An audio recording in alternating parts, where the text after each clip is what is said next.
Selamat datang di episode terbaru podcast Edupreneur Show. Dalam episode kali ini, kita akan berbicara tentang branding di era perkembangan digital yang sangat pesat saat ini. Bersama saya, Dewi Esterini Waluya, selaku host yang akan memandu diskusi kita pada hari ini dengan tema yang sangat menarik, yaitu membangun personal branding di era Gen Z dan Gen Alpha dalam kewirausahaan. Sebelum kita memulai diskusi, mari kita pahami dulu apa sih personal branding itu. Nah, personal branding adalah cara kita mempresentasikan diri kepada dunia, dan ini sangat penting bagi dalam kewirausahaan, terutama bagi Gen Z dan Gen Alpha yang tumbuh di era perkembangan digital untuk membangun citra diri dan dapat menjadi kunci kesuksesan mereka dalam dunia bisnis. Nah, itu di sini yang akan menemani saya yaitu Kak Indah dan Kak Nadir. Oke. Kita akan memulai pembahasan hari ini dengan pertanyaan pertama. Untuk Kak Indah terlebih dahulu, menurut Kakak apa sih personal branding itu, dan personal branding itu kenapa penting untuk Gen Z dan Gen Alpha itu membangun personal brand mereka? Kalau menurutku pribadi ya, personal branding itu kayak gimana go to yourself, kayak kamu nunjukin dirimu sendiri biar orang lain tuh mention kamu gitu, kayak inget kamu. Misalkan orang lihat aku, oh Kak Indah tuh pakai kacamata, oh Kak Indah tuh kayak gini, secara fisiknya kayak gitu ya untuk personal brand. Tapi gimana biar orang tuh lebih mention kamu ya dengan cara kamu tuh di depan orang lain tuh gimana sih? Misalkan ketika kamu ketemu orang, kamu menyapa dia duluan, atau kamu ramah ke dia duluan, atau misalkan kamu baru ketemu orang tuh kamu mukanya udah gak enak, udah jutek. Nah itu kan sebenarnya personal brand kamu ya. Jadi gimana orang tuh mention diri kamu, melihat kamu. Terutama kalau aku hubungin ke dunia wirausaha ya, gimana orang mention produk kita itu ya dengan personal brand. Kita harus cari tahu apa sih yang bikin beda biar orang tuh ingat sama apa yang kita jual, apa yang kita bikin. Nah, intinya personal brand itu ya citra dari apa yang kita punya biar orang lain tuh bisa mention, biar orang lain tuh bisa lihat. Menurut Kak Nadir nih, personal branding itu untuk diri kamu itu apa sih? Kalau menurut aku sih personal branding itu kayak tentang diri kita dulu. Terus tuh termasuk bagi calon pengusaha seperti saya, kan baru saja mulai bisnis gitu, karena mereka tuh menghargai kejujuran dan transparansi dalam bisnis. Saya mencerminkan nilai personal brand dengan menjadi diri sendiri, terbuka dengan visi dan misi bisnis, serta memastikan produk dan layanan sesuai dengan keyakinan dan memberikan nilai bagi konsumen. Contohnya itu saat ini kan saya membuka bisnis produk makanan Samyangla, ya itu kita tuh harus menjaga kualitas kita, produk kita, terus transparansi komunikasi, menunjukkan proses untuk memperlihatkan kesungguhan dan integritas bisnis kita. Jadi Kak Nadir ini kan udah punya bisnis Samyangla, itu apa baru mulai atau? Baru mulai menjalankan. Lalu pertanyaan selanjutnya nih Kak, sekarang ini kan sudah di zamannya Gen Z ya, kayak kita itu alirannya Gen Z gitu ya. Nah sebagai Gen Z ini kita kan mengutamakan keadilan. Nah Kakak ini menilai tercermin ini dengan Kakak membangun personal brand ini gimana? Kalau menurutku setiap kita bikin personal brand itu harus ini sih, pure dari kita sendiri. Kalau misalnya ada plagiarisme, kayak kamu emang boleh mengamati produk lain sebagai pesaing. Kayak aku kan florist ya, nah misal ada florist lain nih yang bikin, itu tuh aku nggak apa-apa buat mengamati, meniru itu nggak apa-apa, tapi harus bisa memodifikasi. Jangan sampai kayak kita tuh meniru gitu loh, kayak apa yang dia bikin.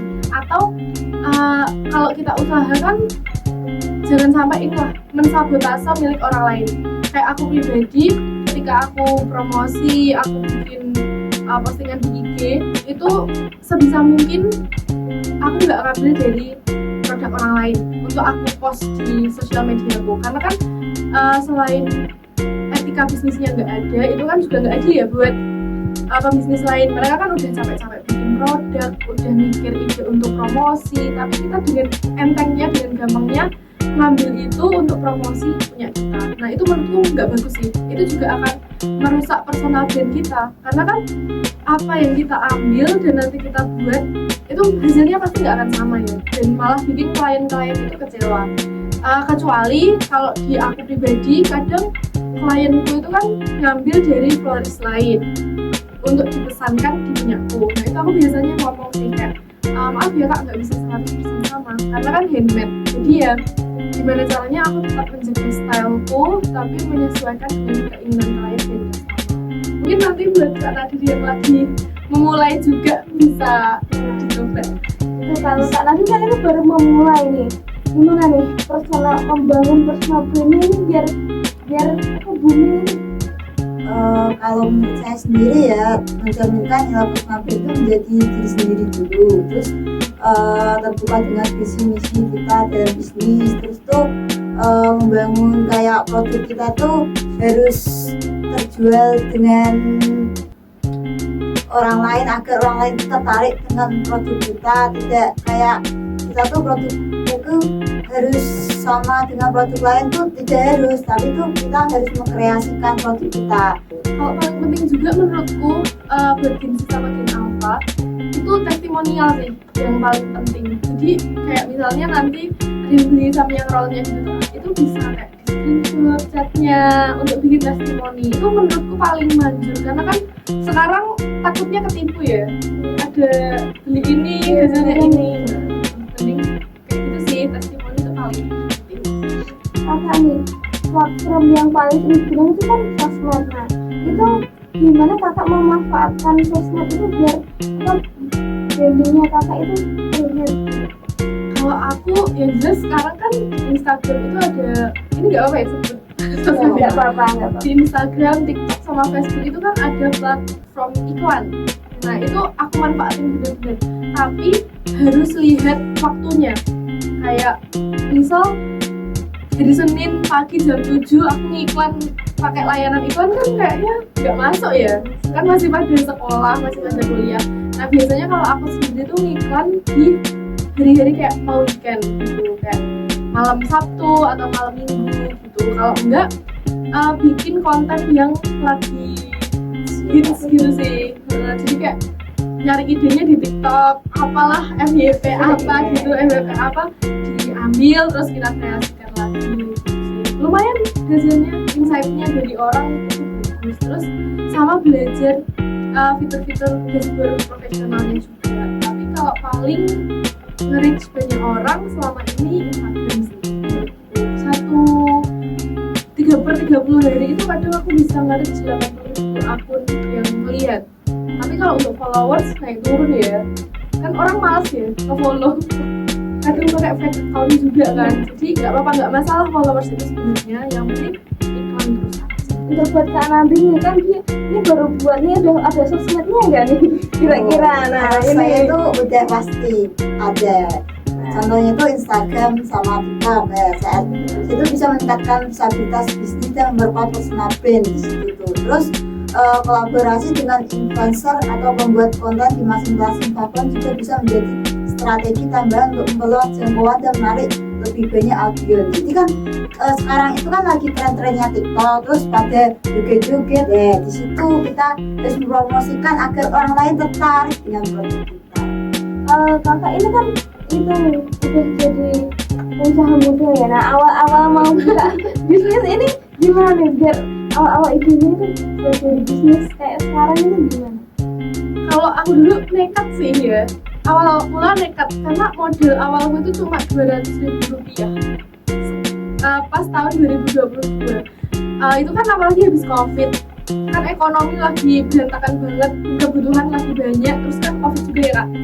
Terus ngelihat kayaknya ada peluang nih, apalagi kan kuliah, terus lihat pada sempro, pada sidang kayaknya pada ngasih gift. Nah dulu aku mikirnya kalau beli itu kan belum tahu tempat-tempatnya yang gimana aja, kan belum mudah gitu loh. Waktu aku SMK soalnya nggak ada kayak gitu kan, belum musimnya. Nah terus aku ide kayak bikin sendiri aja, karena mungkin kalau tak bikinin temanku ya tak kasih itu lebih rasanya nerima tuh lebih gimana, kayak menghargainya itu lebih gitu kan dibanding. Terus malah berlanjut.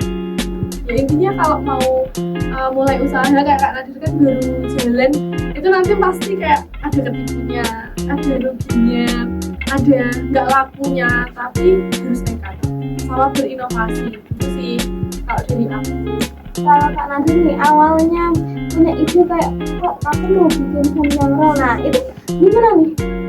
Kalau dari saya sih karena tren. Sekarang kan banyak tren yang lagi hits itu tuh Korea, orang-orang Korea. Promo ya. Iya, terus kan saya kepikiran pengen membuat samyang roll. Pas kebanyakan itu kan pada lagi suka makanan Korea, pasti kan pada suka itu. Ya udah aku mencoba menjual produk itu ya harganya tidak terlalu terjangkau sih, agak mahal karena ya produknya itu terlalu mahal dikit. Terus tapi kan terus dari situ tuh saya tuh ya ada gagalnya, ada yang enggak.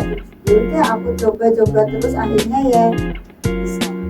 Nah ini untuk udah pertanyaan terakhir nih Kak. Nah ini apakah ada saran nggak sih buat kita nih yang calon pengusaha nih, buat Gen Z dan apa biar membangun personal brandingnya itu sendiri? Terutama buat Gen Z sama Gen Alpha itu kan sekarang nggak jauh-jauh sama teknologi ya. Yang penting itu nggak punya malu dulu sih sebenarnya kalau mau usaha. Kayak aku pribadi sekarang kayak IG pribadi, motor, bahkan helmku tuh kasih stiker kayak nama produkku kan BHT gitu ya. Ya udah aku tempelin stiker kayak IG BHT.id, terus ada nomornya. Terus IG pribadiku juga sama. Jadi yang penting adalah ketika kamu mau mulai usaha itu harus nekat, harus yakin. Emang perlu modal, tapi kan kalau modal itu kan bisa dicari pakai cara lain gitu. Gak apa-apa hasilnya kecil dulu, sedikit dulu, yang penting bisa repeat terus dan jangan berhenti. Terus Gen Z sama Gen Alpha itu kan mungkin banyak orang-orang nilainya kayak males, ini. Padahal menurutku selaku Gen Z dan adikku kan Gen Alpha ya, itu kita itu punya cara kita masing-masing untuk melakukan suatu pekerjaan. Jadi kayak aku pribadi tuh emang gak suka pekerjaan yang harus disuruh-suruh gitu. Tapi gimana caranya aku menciptakan suatu pekerjaan yang bikin aku nyaman. Caranya kayak nyari cara cepetnya, nyari cara gampangnya gitu. Jadi kayak Gen Z tuh biasanya kayak gitu, bukan kita malas tapi kita itu akan gimana caranya mencari cara cepat gitu sih. Yang penting adalah harus yakin, harus rajin, terus jangan gampang ini sih ngedown kalau dikatain orang. Karena dulu aku awal-awal kan kuliah itu COD-an ya, bawa buket gitu kan, itu kayak dikatain ngapain sih bro ini. Tapi dengan ada stikernya terus aku pasang di helmku, di motorku, kan orang jadi kayak inget kalau mau buket tuh disini. Yang penting nggak usah malu. Lanjut, Kak Nadir sarannya apa nih, karena ini baru mulai bisnisnya ini?